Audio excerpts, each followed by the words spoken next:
محترم بزرگوں، عزیز دوستو، ہم سب اس بات پر غور کریں کہ ہماری نظروں میں سب سے زیادہ قیمتی چیز کیا ہے۔ سب سے زیادہ قیمتی ایسی چیز جس کی حفاظت آدمی سب سے زیادہ کرے، جس کے لیے اپنی جان، اپنا مال، اپنا سب کچھ قربان کرنے کے لیے تیار رہے۔ ہر آدمی اپنے اعتبار سے غور کرے کہ ہماری نظروں میں ایسی کون سی چیز ہے۔ کیا جاہ و جلال، عہدہ اور منصب، یا مال و منال، یا اہل و عیال، یا اور کون سی ایسی چیز ہے جو ہمارے نزدیک سب سے زیادہ قیمتی ہے؟ اگر ہم ذرا سنجیدگی سے غور کریں گے تو اندر سے دل گواہی دے گا کہ یہ ساری چیزیں فنا ہونے والی ہیں۔ ہر منصب، ہر عہدہ ایک دن ختم ہونے والا ہے۔ مال ہمیشہ رہنے والی چیز نہیں ہے، بلکہ مال کے بارے میں کہا گیا المال غاد ورائح، کہ مال صبح کو آتا ہے، شام کو چلا جاتا ہے، شام کو آتا ہے، صبح کو چلا جاتا ہے۔ تو مال بھی ایسی چیز نہیں ہے جو ہمیشہ ساتھ رہنے والی ہو۔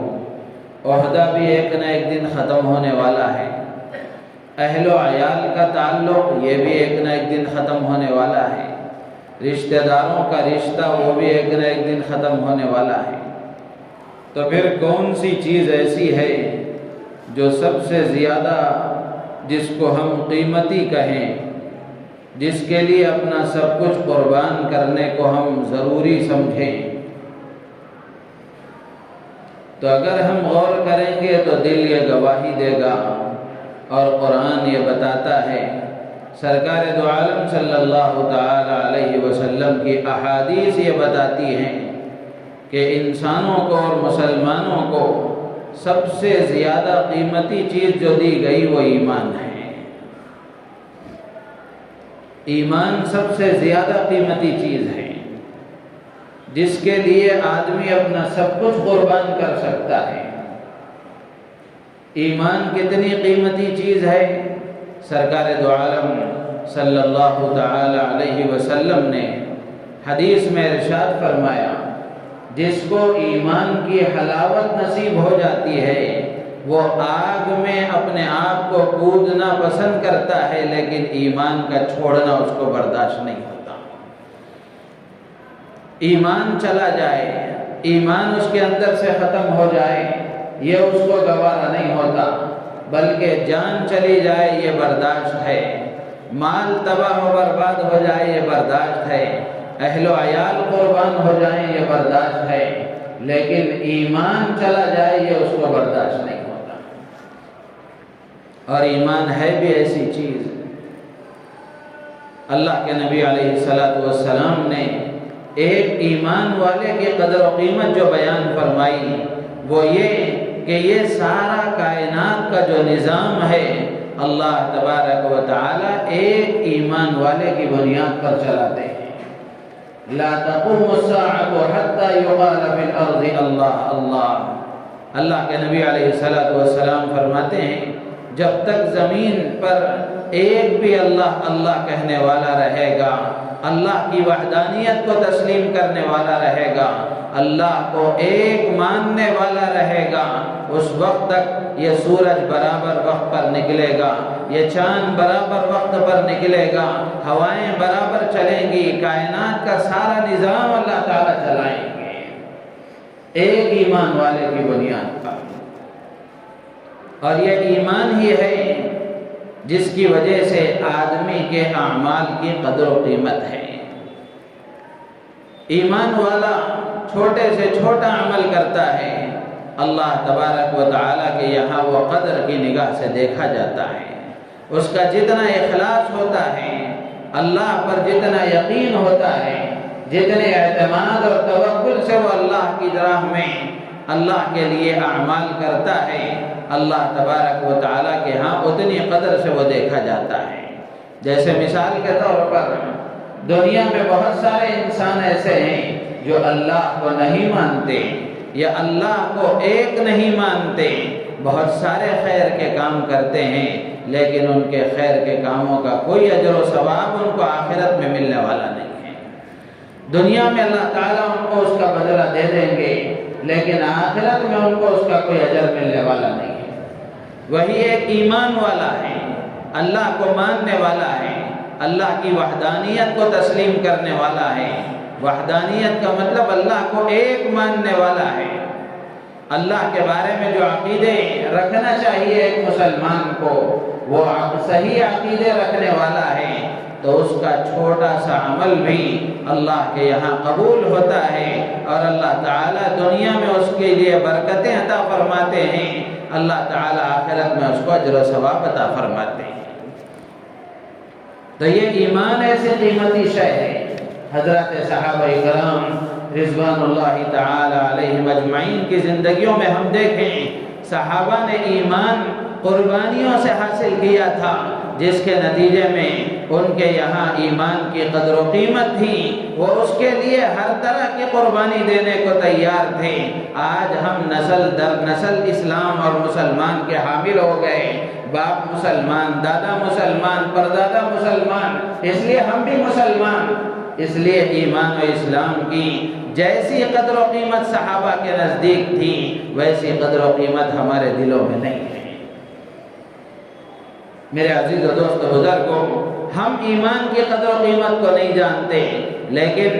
ہم دیکھ رہے ہیں کہ اللہ کے دشمن اور اللہ کے دین کے دشمن اور مسلمانوں کے اسلام اور ایمان کے دشمن اس کو اچھی طرح سمجھتے ہیں کہ ایمان کیا طاقتور چیز ہے، اور ایمان والے کے اندر ایمان اگر مضبوط ہوتا ہے تو وہ کتنا طاقتور ہوتا ہے۔ اس لیے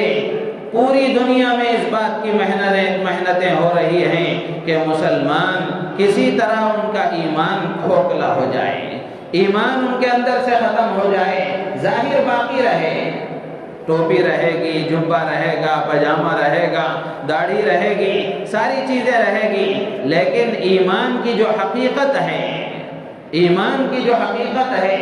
دل کی جو کیفیت ہے، اللہ کی قدرت پر جو یقین، اللہ کی طاقت پر جو یقین، اللہ کے وعدوں پر جو یقین، اللہ کی وعیدوں پر جو یقین ایک ایمان والے کو ہونا چاہیے، اس کے اندر سے اس کو ختم کرنے کی روز اول سے کوششیں کی جا رہی ہیں۔ اور جس دور سے میں اور آپ گزر رہے ہیں، یہ کوئی معمولی دور نہیں ہے، فتنوں کا دور ہے، ایسے فتنوں کا دور ہے جس کے بارے میں سرکار دو عالم صلی اللہ تعالی علیہ وسلم نے ارشاد فرمایا تھا، قیامت تک آنے والی باتیں اللہ کے نبی نے اپنی زبان حق ترجمان سے بیان فرمائی کہ ایسے فتنے آئیں گے پے در پے مسلسل، ایک کے بعد ایک ایسے فتنے آئیں گے جس کا اثر یہ ہوگا، یصبح الرجل مؤمنا ویمسی کافرا، یمسی مؤمنا ویصبح الرجل کافرا۔ اللہ کے نبی نے فرمایا صبح میں آدمی ایمان والا رہے گا، شام ہوتے ہوتے ایمان سے ہاتھ دھو بیٹھے گا، شام میں ایمان والا رہے گا، پھر صبح ہوتے ہوتے ایمان سے ہاتھ دھو بیٹھے گا۔ میرے عزیز و دوست بزرگوں، ہم خود اپنی آنکھوں سے دیکھ رہے ہیں، ہر آدمی غور و فکر کرے تو اس کو اندازہ ہوگا، کیا یہ وہ دور نہیں ہے؟ کیا یہ وہ دور نہیں ہے؟ تو ایسے فتنوں کا دور ہے، ایسے فتنوں کے دور میں اسلام دشمن طاقتیں پوری طرح اس بات پر اپنی محنتیں لگا رہی ہیں اور کوششیں کر رہی ہیں، اپنی جان بھی لگا رہی ہیں، اپنا مال بھی لگا رہی ہیں، اپنی صلاحیتیں بھی لگا رہی ہیں کہ کسی طرح سے ایمان والوں کا ایمان ختم ہو جائے، یا ان کے اندر سے جو ایمان کی حقیقت ہے وہ ختم ہو جائے۔ اس کے لیے طرح طرح کے ہتھ کنڈے استعمال کیے جاتے ہیں، طرح طرح کے طریقے، نئے نئے طریقے استعمال کیے جاتے ہیں، اور بھولا بھالا مسلمان اس کے چنگل میں آ جاتا ہے، اور اسلام دشمن طاقتوں کے چنگل میں آ جاتا ہے اور ان کے بہکاوے میں آ جاتا ہے، جس کے نتیجے میں ایمان کی جو طاقت ہے، ایمان کی جو حقیقت ہے، وہ اس کے دل سے ختم ہوتی جاتی ہے۔ یہ ایک مستقل موضوع ہے کہ ایمان کو کھوکھلا کرنے کی، ایمان کی جڑوں کو کمزور کرنے کی، ایمان کی بنیادوں کو اکھاڑ پھینکنے کی اسلام دشمن طاقتیں اس وقت میں جو کوششیں کر رہی ہیں وہ کس طریقے سے کر رہی ہیں، اللہ توفیق دے تو کسی موقع پر اس کو تفصیل سے عرض کیا جائے گا، اس وقت میں وہ موضوع نہیں ہے۔ بتانا یہ ہے کہ ایمان کی حقیقت کو جتنا اسلام دشمن طاقتیں سمجھتی ہیں اتنا یہ بھولا بھالا مسلمان نہیں سمجھتا۔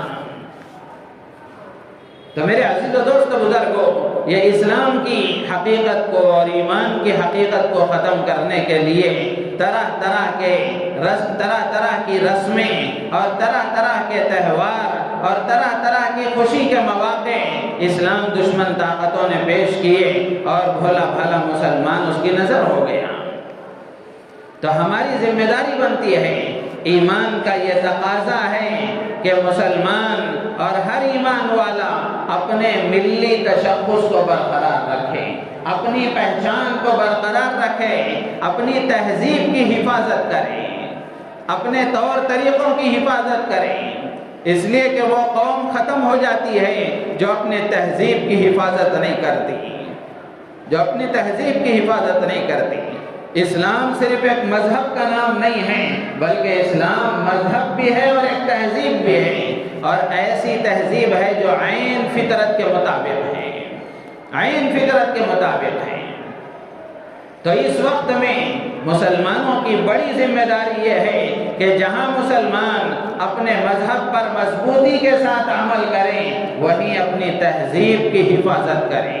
اپنے ملی تشخص کی حفاظت کریں، اپنے طور طریقوں کو اپنائیں اور اختیار کریں۔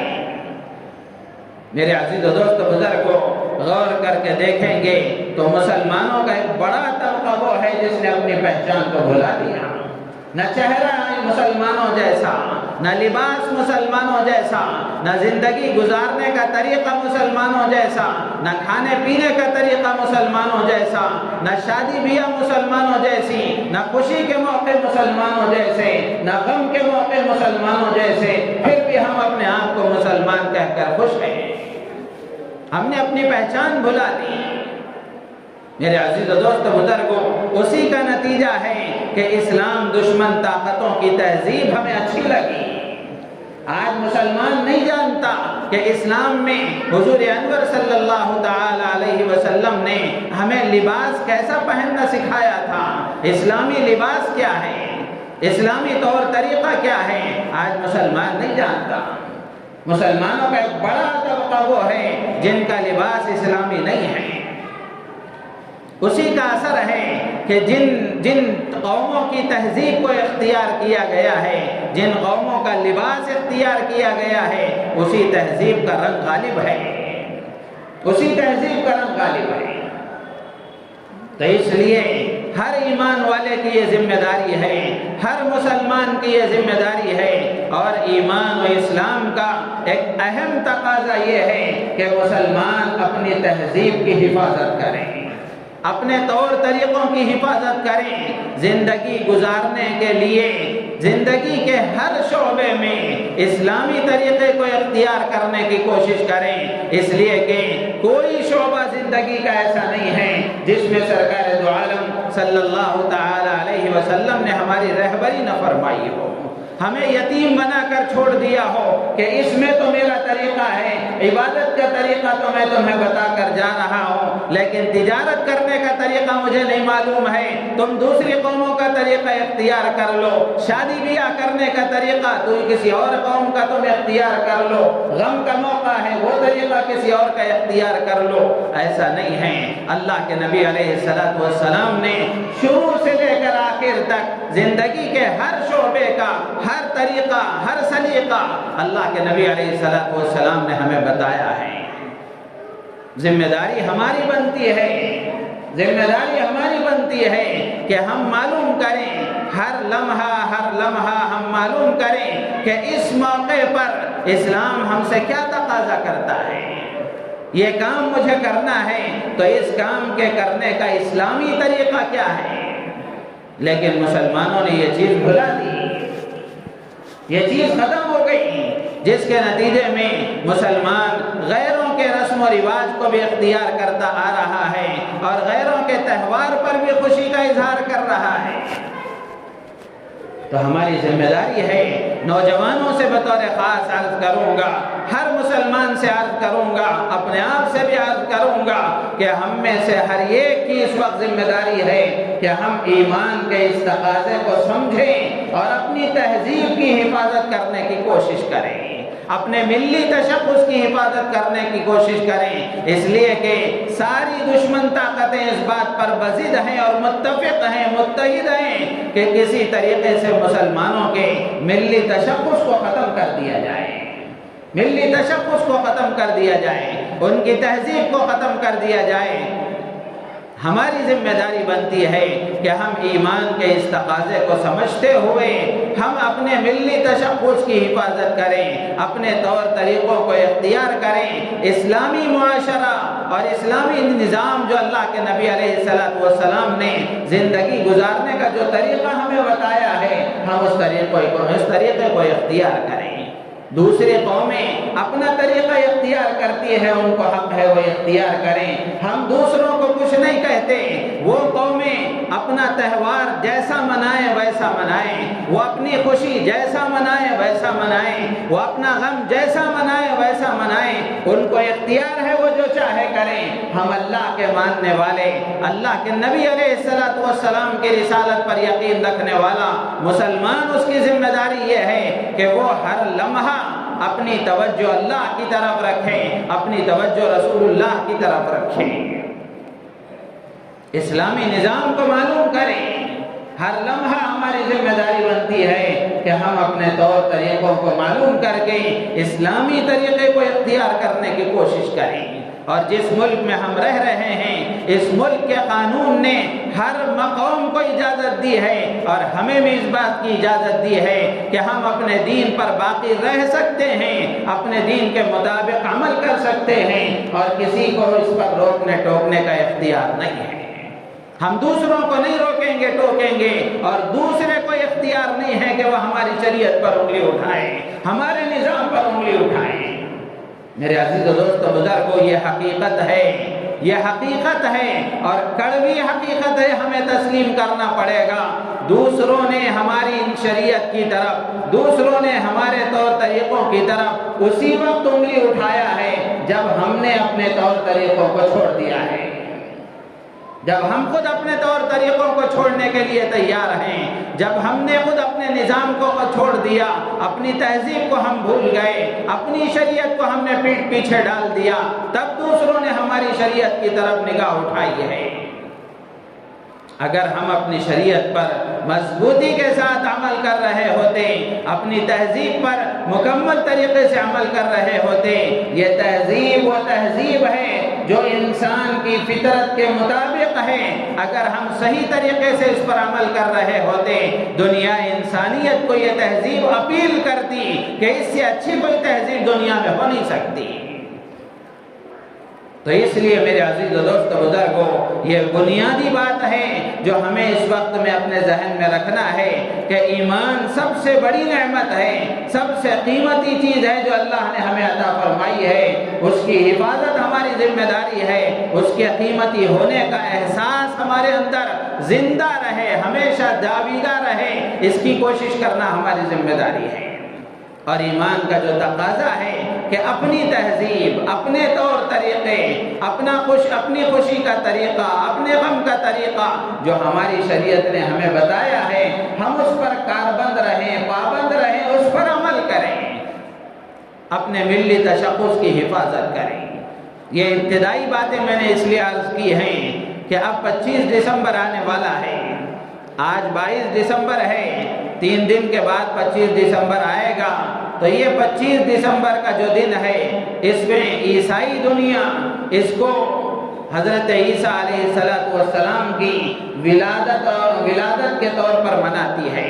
یعنی 25 دسمبر کو وہ یہ سمجھتے ہیں کہ اس دن حضرت عیسیٰ کی ولادت ہوئی، پیدائش ہوئی، اس لیے وہ اس کو اپنی خوشی کا دن، تہوار کا دن اس کے طور پر مناتے ہیں۔ منائیں وہ عیسائی دنیا، ہمیں اس سے کوئی لینا دینا نہیں ہے۔ لیکن حقیقت کا اگر جائزہ لیا جائے اور دیکھا جائے کہ کیا واقعتاً 25 دسمبر کو حضرت عیسیٰ علیہ السلام کی ولادت ہوئی ہے؟ قرآن میں اللہ نے پوری تفصیل کے ساتھ حضرت عیسیٰ علیہ السلام کا تذکرہ فرمایا ہے۔ مفسرین لکھتے ہیں حضرت موسیٰ علیہ السلام کا تذکرہ بھی اللہ نے تفصیل سے بیان فرمایا، اسی طریقے سے حضرت عیسیٰ علیہ السلام کا بھی تذکرہ اللہ نے بہت وضاحت کے ساتھ، بہت تفصیل کے ساتھ بیان فرمایا۔ اس کی وجہ یہ ہے کہ یہود و نصارہ میں حضرت عیسیٰ علیہ السلام سے متعلق غلط نظریات، غلط عقائد پھیلی ہوئی ہیں، ان کی تردید کے لیے اللہ نے پوری وضاحت کے ساتھ بیان فرمایا۔ قرآن کو ایک منٹ کے لیے ہم بازو رکھیں، اگر انہی کی کتابوں سے ہم جائزہ لیں تو اس میں بھی بہت کوئی کہتا ہے کہ 6 جنوری کو ولادت ہوئی، کوئی کہتا ہے 16 جنوری کو ولادت ہوئی۔ حضرت عیسیٰ علیہ السلام کی پیدائش کی تاریخ کے بارے میں اور حضرت عیسیٰ علیہ السلام کی پیدائش کی سن اور سال کے بارے میں انہی کے درمیان شدید اختلاف ہے۔ تو اس سے معلوم ہوا کہ یہ 25 دسمبر کا جو دن ہے یہ حضرت عیسیٰ علیہ السلام کی ولادت کا نہیں ہے۔ اور مزے کی بات یہ ہے کہ یہ 25 دسمبر کو حضرت عیسیٰ علیہ السلام کی ولادت کے طور پر جو ڈکلیئر کیا گیا اور طے کیا گیا، متعین کیا گیا، وہ حضرت عیسیٰ علیہ السلام کی ولادت کے 350 سال بعد طے کیا گیا۔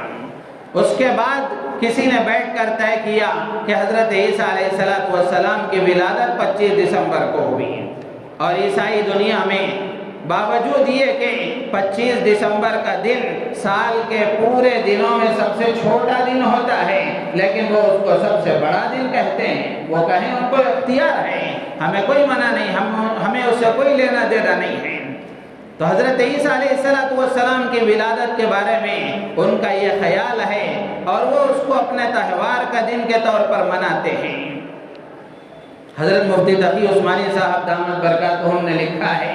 کہ یہ جو کرسمس کا موقع ہے کیسے یہ شروع ہوا،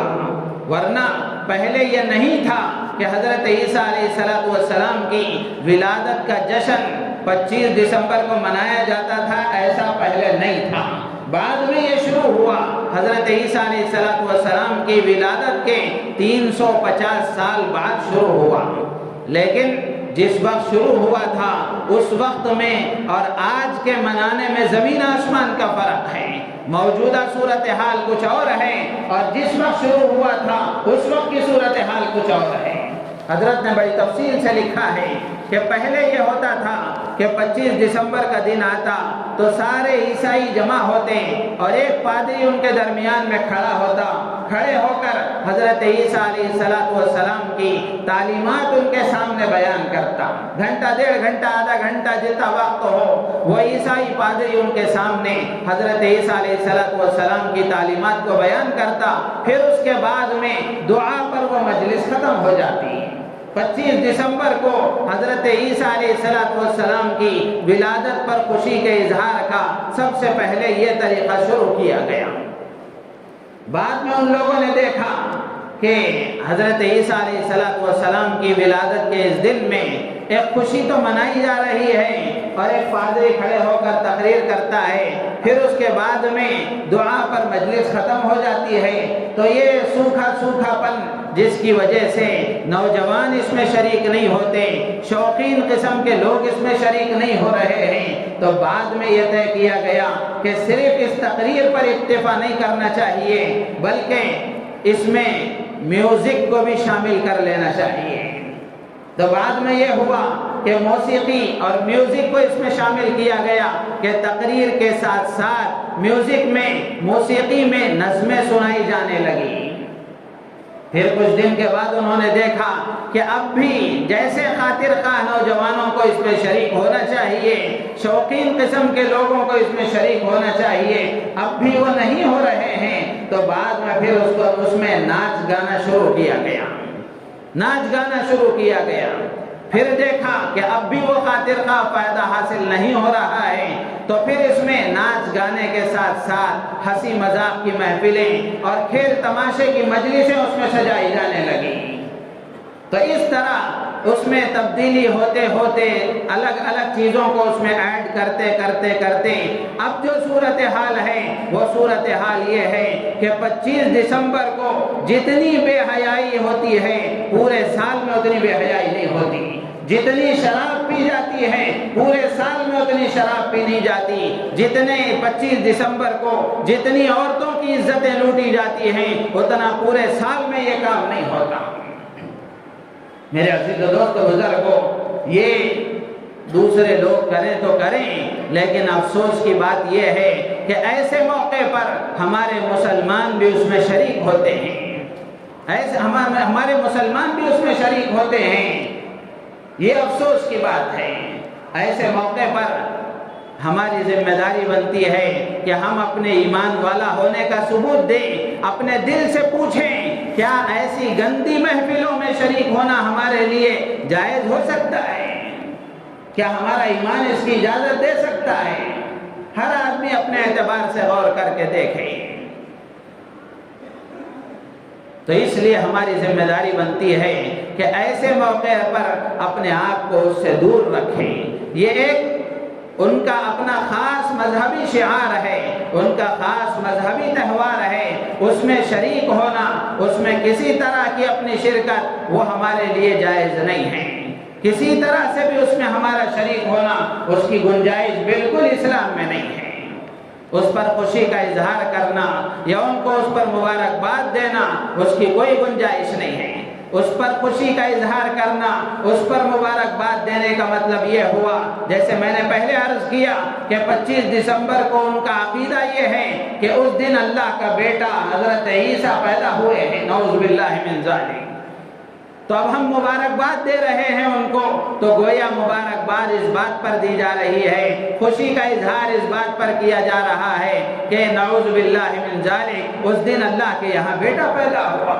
جبکہ ہمارا عقیدہ یہ ہے اللہ اولاد سے پاک ہے۔ اللہ نے اپنا تعارف کرایا، قل هو اللہ احد۔ اللہ فرماتے ہیں نبی جی آپ میرا تعارف فرمائیے، اللہ ایک ہے۔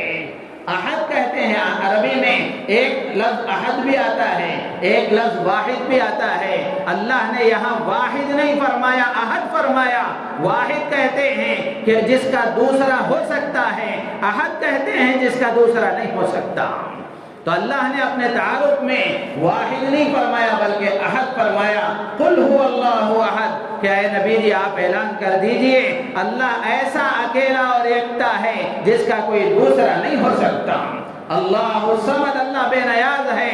لم یلد ولم یولد، اللہ کی کوئی اولاد نہیں اور اللہ کسی کی اولاد نہیں۔ اللہ بیوی سے پاک ہے، اللہ اولاد سے پاک ہے، اللہ ماں باپ سے پاک ہے۔ وَلَمْ يَكُنْ لَهُ كُفُوًا أَحَدٌ، اللہ کہتا ہے کہ اس کے برابر کا کوئی نہیں ہو سکتا۔ اور اللہ کے لیے بیٹا کہنا یہودیوں نے بھی کہا تھا، عیسائیوں نے بھی کہا تھا، وَقَالَتِ النَّصَارَى عِيسَى ابْنُ اللَّهِ۔ قرآن میں اللہ تعالیٰ نے فرمایا کہ یہودیوں نے کہا کہ عزیر اللہ کے بیٹے ہیں، وقالت اليہود عزیر ابن اللہ، کہ عزیر حضرت عزیر علیہ السلام کے بارے میں یہودیوں کا یہ عقیدہ تھا کہ یہ اللہ کے بیٹے ہیں، نصرانی اور عیسائیوں کا یہ عقیدہ تھا کہ حضرت عیسیٰ اللہ کے بیٹے ہیں۔ جبکہ قرآن میں حضرت عیسیٰ علیہ السلام کی ولادت کا بھی تذکرہ ہے، اور حضرت عیسیٰ علیہ السلام نے اپنی زبان سے خود فرمایا مل مسیح ابن مریم الا رسول، کہ مسیح یعنی حضرت عیسیٰ اللہ کے نبی علیہ السلام کی اوپر جو کتاب نازل کی گئی قرآن پاک، اس میں اللہ نے حضرت عیسیٰ کا جملہ نقل فرمایا کہ عیسیٰ تو یہ اللہ کے پیغمبر ہیں۔ اللہ کے پیغمبر ہیں، ان کو اللہ کا بیٹا کہنا یہ اللہ کے ساتھ شرک کرنا ہوا۔ اور یہ جملہ ایسا ہے، اللہ کے نبی علیہ السلام نے حدیث میں فرمایا کہ اللہ کو سب سے زیادہ تکلیف اس بات پر ہوتی ہے کہ کوئی کسی کو اللہ کا بیٹا کہے،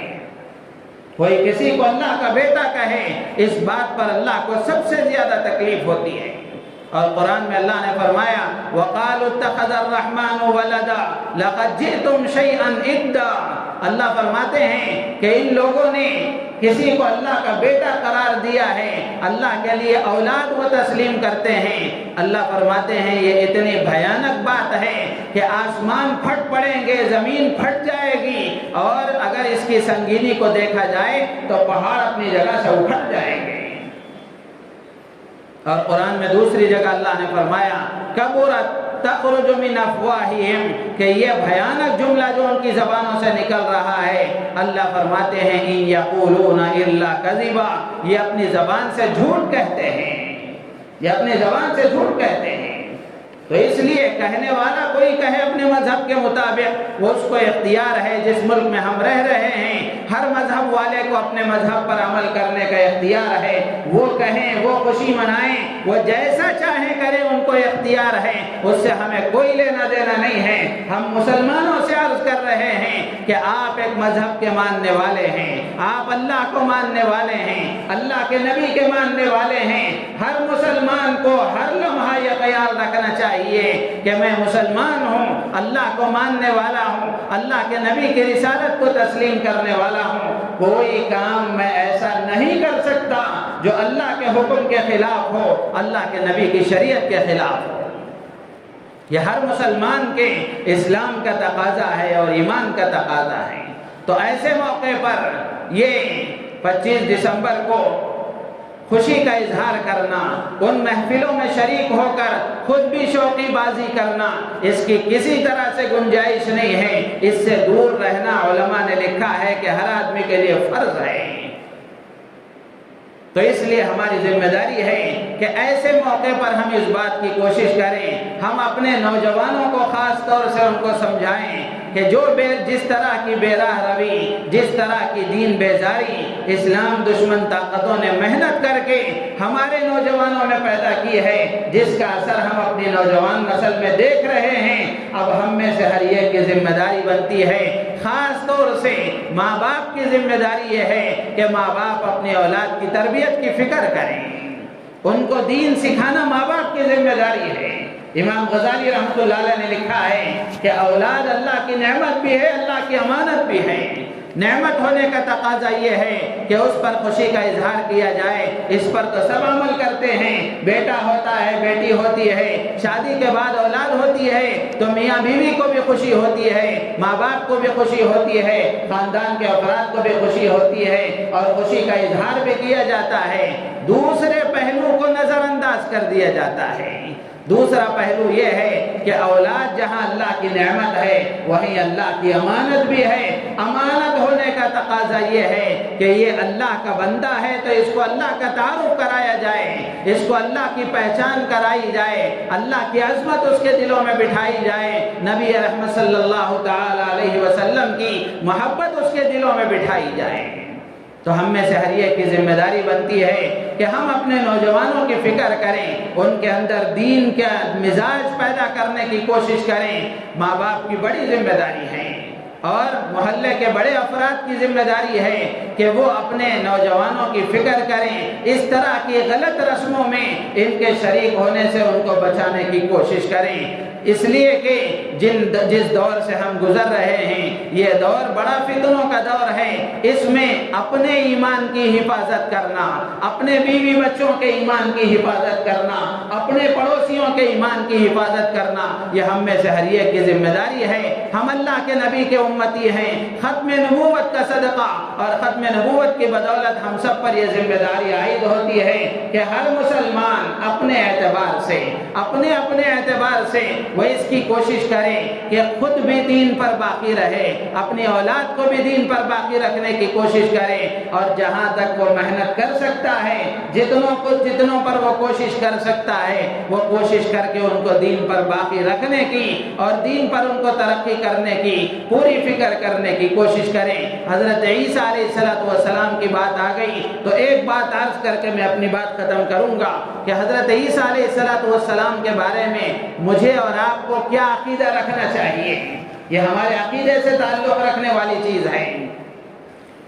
ہمارے عقیدے سے تعلق رکھنے والی چیز ہے۔ چند عقیدے ہیں جو اسلام میں بہت اہمیت کے حامل ہیں۔ ایک ختم نبوت کا عقیدہ ہے، دوسرا ظہور مہدی کا عقیدہ ہے، تیسرا نزول عیسیٰ کا عقیدہ ہے۔ یہ تینوں عقیدے بڑی اہمیت کے حامل ہیں، اور پوری دنیا میں جو فتنے اس وقت میں رونما ہو رہے ہیں وہ انہی تینوں عقیدوں کے راستے سے آ رہے ہیں۔ کوئی اپنے آپ کو عیسیٰ کہتا ہے، کوئی اپنے آپ کو یہودی، کوئی اپنے آپ کو مہدی کہتا ہے، اور نعوذ باللہ من ذالک کوئی اپنے آپ کو نبی بھی کہتا ہے،